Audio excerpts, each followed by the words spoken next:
We will now head over to our Seattle Kraken here, who played 3 games over the past week, ended a tough East Coast road trip against some damn good hockey teams, and returned home last night with a victory. So, returned home last night to get a victory.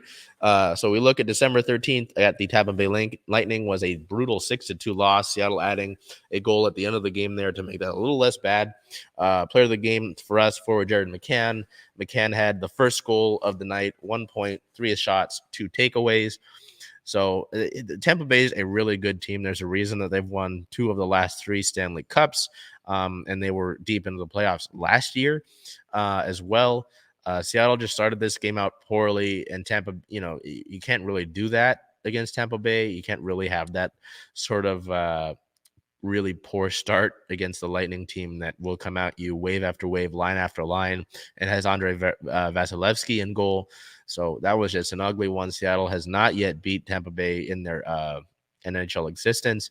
On December 15th at the Carolina Hurricanes, a much better looking score as Seattle lost that game 2-3. Now, Seattle did go down early in this one off some dumb mistakes. We talked about the defensive mistakes all year. We talked about the penalty kill all year. With that being said, our player of the game is Philipp Grubauer. Grubauer had 36 saves, a .923 save percentage, a 1.04 goals saved above expectation. Grubauer was great in this game. There's no other way to put it. Again, for those who are Brandon Seeley from 32 Crew said it best. He said mobile app analysis. Guys that just look at the score, guys that look at the end of the game score, that look at the box score, that read the boring ESPN they don't look at the actual game. They don't watch the game. They don't understand what's going on. Don't properly appreciate our goaltenders necessarily, specifically Philipp Grubauer. Grubauer was just excellent in this game. You can tell that from the saves, the save percentage, and the goals saved above expectation. And really, again, if we had the technology for me to sit down here and break down these goals that are scored against him, I would, but I don't have the technology. It's expensive, I imagine. So with that being said, Seattle would come back home to Seattle for 2 games at Climate Pledge Arena, the first of them being last night, December 18th, versus the Winnipeg Jets. The Seattle Kraken would win that game 3-2 in an exact same score, different result for the Kraken as the last time these teams matched up on November 19th. Winnipeg winning that game in overtime after a penalty by Carson Soucy in the dying seconds of regulation gave the Jets a power play that they would score on. Seattle is able to overcome a 2-goal deficit as Jordan Eberle, our player of the game, with 1 goal, 1 point, a 2 plus minus, 5 shots and 1 hit, scored a sweet backhanded bar down goal, really a highlight reel sort of goal to give Seattle their first goal of the night after some solid offensive shifts, some solid offensive possession, but it hadn't been able to break through. Eberle's goal breaks through. Seattle was able to chip away, score 3 unanswered goals, lock down defensively, and win that game ultimately. So before I go into more game discussion, we'll look at my player of the week. I went with Ryan Donato. Donato scored 3 goals, 3 points, had a 1 plus minus, 7 shots, 1 hit, 5 faceoff wins compared to just 1 faceoff loss on the week. That 3-goal streak is tied for his longest in his career, and Donato continues to be an impact player on those bottom 2 lines for this Kraken team and continues to display the depth that has been shown throughout this year. That's a big part of why this Kraken team continues to win games. So we look at those 3 games. Again, I could talk about the defensive issues throughout the year, but we want to look at those 3 games. Again, Tampa Bay, just the way that they started that game out and the way that things went throughout the rest of the course of the game, unfortunate. Again, Andrei Vasilevsky is a great goalie, one of the best in the world. You could argue Vezina, whatever. On the other hand, Tampa Bay has line after line of offensive talent and defensive talent that's been together for years. Again, 2 of the last 3 Stanley Cups. That one, that's going to be a tough game regardless. And just how poorly you started that game out gives you that 4-goal blowout. December 15th and 18th against the Jets, The 15th, Seattle had some, again, they started out poorly, and then they were able to rally back, almost tied it up at the end, couldn't do so. But that late play in that game carried over to this game against Winnipeg. Unfortunately, again, going down 2 goals is not ideal. But Seattle was able to they started the game out well offensively, but it was 2 power plays by the Jets that were able to get the goals for the Jets. Yeah, pardon me. Seattle had some great offensive possession to start the game, and then quick penalties by Vince Dunn and Adam Larson in succession gave the Jets a 5-on-3 power play, and they were able to score just like that.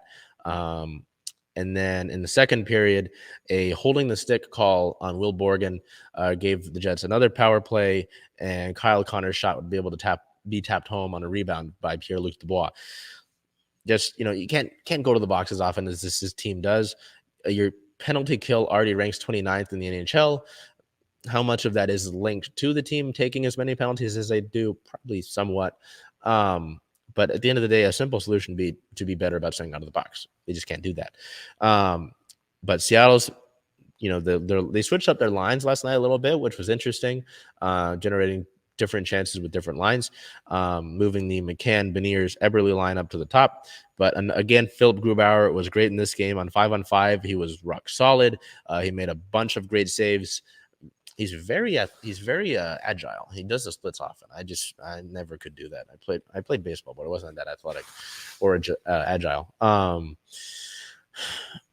He was great in this game. The forward pairs looked pretty solid. Getting Jamie Alexiak and Schultz back, that defensive pairing back was really key to this game as well. It's no necessary slander on Cale Fleury or Gustav Olofsson, who suffered an injury last night with the Coachella Valley Firebirds in Coachella's first ever game in their home barn. So I hope he's okay.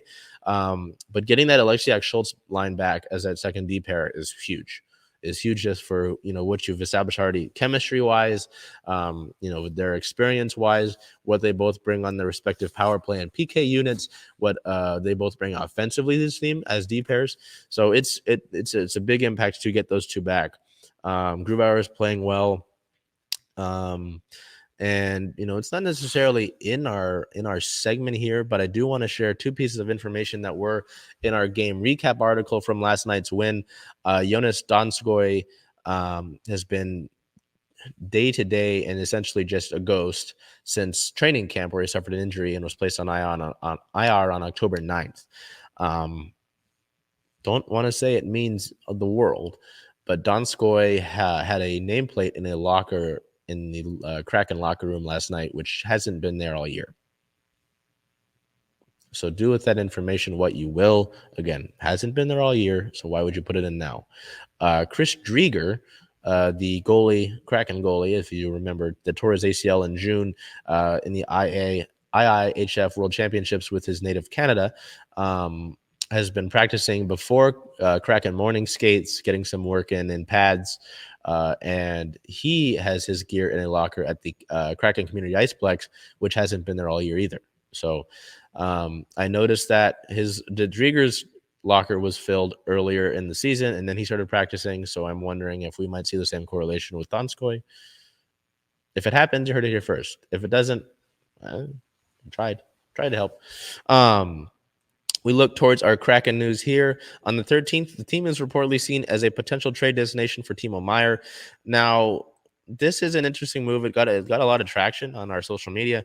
But the fact should be known that Meier has been viewed by a lot of teams and could be traded anywhere, just considering the fact that the Sharks might trade a couple players. Might trade a couple players. I want to make sure I'm pronouncing Meier right. I'm gonna hope so. It would depend on what Seattle needs to do to acquire him. I've had some good discussions on Twitter with Rick Judd from 32 Crew, where it's like, if you're gonna trade for Timo here, you've got to be able to have like a sign and trade situation in here, or have him guarantee that he will sign an extension, because you don't want to trade for a guy and then have him be able to leave like that when you give up assets for him. Because Seattle is where they are cap wise right now, You might have to move some guys. You might have to move some restricted free agents for this upcoming season, maybe some draft picks as well. Just going to put that on the radar because, Ron Francis is a general manager, and we could see some moves here. Ron Francis turned Jeremy Lozano into a second-round pick. That's if you understand that, then you know why I consider it that he can do a lot as a general manager. So on the 18th, it was announced that Shane Wright was named captain for Team Canada in their World Junior squad. Hockey Canada has announced that Kraken prospect Shane Wright will wear the C for Canada's national junior team at the 2023 IIHF World Junior Championship, spanning from December 26th through January 5th in Halifax, NS Edmonton.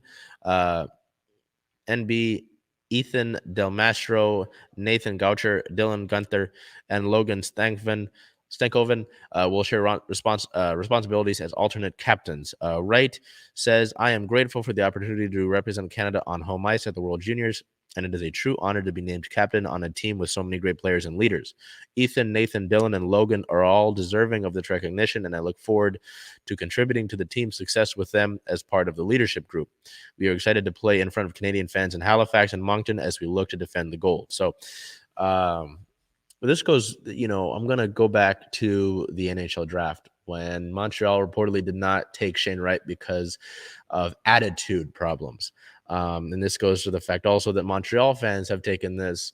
I don't know why they're so upset about Shane. Maybe it was the stare down at the table. It was probably the stare down at the draft. And they said he's had attitude problems. And they're like, oh, he's got attitude problems, this, and that. He's stuck up. I've interacted with the guy multiple times. He's always been a great guy. He's always been solid with fans. And then being named captain of Team Canada, come on. Wipe that narrative away. That's garbage. It's been garbage the whole time.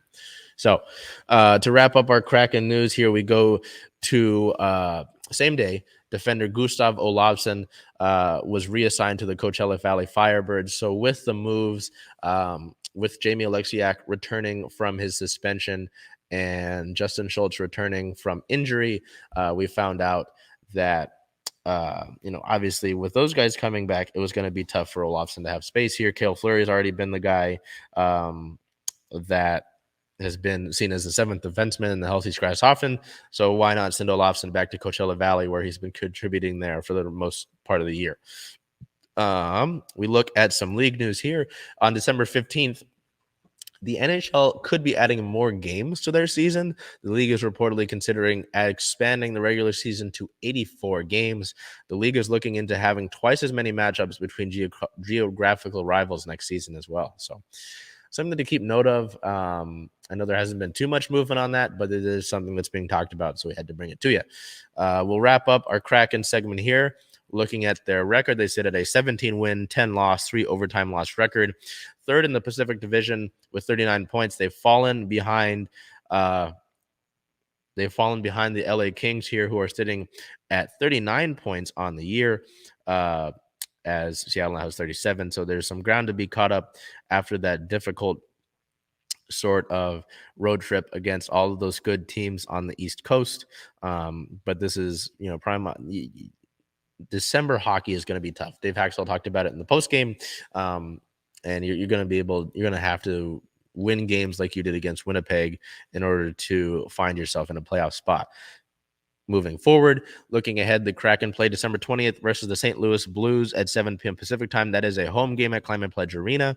And then their last game before the Christmas break is December 22nd at the Vancouver Canucks with a 7 p.m. Pacific time start. And then Seattle will play after the Christmas break. We'll play a few more divisional matchups as well. So great opportunity for you to really get some tiebreakers and hopefully move up higher in the standings in your own division.